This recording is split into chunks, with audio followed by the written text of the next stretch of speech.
दिलीप कुमार के सामने इंदिरा गांधी ने भारतीय सिनेमा की कई बुराई की थी। उन्होंने इंडस्ट्री को पिछड़ा और नकल करने वाला बताया था, लेकिन जब दिलीप कुमार ने जवाब दिया तो इंदिरा गांधी की बोलती बंद हो गई। बता दें, भारतीय सिनेमा का राजनीति और नेताओं के साथ गहरा रिश्ता रहा। पंडित जवाहरलाल नेहरू के समय से लेकर आज नरेंद्र मोदी के युग में सिनेमा और राजनीति के बीच खास रिश्ता देखा गया है, लेकिन उस दौर में नेताओं के सामने अपना पक्ष रखना इतनी बड़ी बात नहीं थी। जैसे एक दफा उस दौर के सबसे बड़े कलाकारों में से एक दिलीप कुमार ने इंदिरा गांधी की बोलती बंद कर दी थी।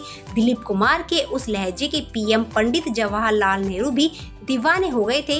ये बात 60 के दशक की है, जब पूर्व पीएम पंडित नेहरू और दिलीप कुमार एक ब्रेकफास्ट मीटिंग के लिए मिले थे। ये किस्सा 1963 के आसपास का है। उस समय दिलीप कुमार को Indian motion picture producer guild के लीडर के रूप में चुना गया था।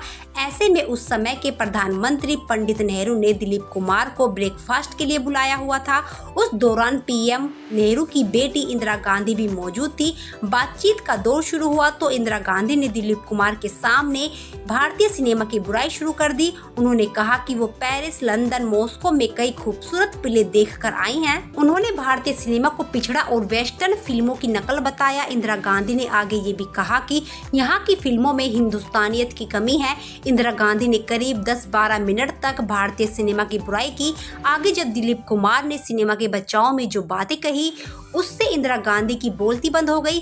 पंडित नेहरू ने भी एक्टर की तारीफ की। दिलीप कुमार ने अपना पक्ष रखते हुए कहा कि इंदिरा गांधी आप जो कह रही हैं वो वाकई सच और सही है, इससे मैं इनकार नहीं करता हूं। एक्टर ने कहा कि अगर हम ये कहें कि भारतीय सिनेमा बहुत शानदार है तो ये सही नहीं होगा, लेकिन आप जो कह रही हैं कि हमारी फिल्मों में हिंदुस्तानियत नहीं है, तो मैं आपको बता दूं पिछले 12 मिनट से आप जो बातचीत कर रही हैं उसमें एक भी शब्द हिंदुस्तानी नहीं है, आप अंग्रेजी में ही बोल रही थी। दिलीप कुमार यही नहीं रुके, उन्होंने आगे कहा कि हम सड़कें बना रहे हैं, हम सिंचाई के साधन बढ़ाने की कोशिश कर रहे हैं, हॉस्पिटल बना रहे हैं, इंटरनेशनल संबंधों को मजबूत करने की कोशिश कर रहे हैं। आगे एक्टर ने कहा कि हम हर साल भीख मांगने निकल पड़ते हैं, कभी गेहूं चावल के लिए तो कभी तेल के लिए। पंडित जवाहरलाल नेहरू की इतनी कोशिश के बावजूद शिक्षा व्यवस्था खराब है, इसलिए सिर्फ फिल्म इंडस्ट्री पिछड़ी हुई नहीं है बल्कि हमारी सड़कें, शिक्षा भी कमजोर है।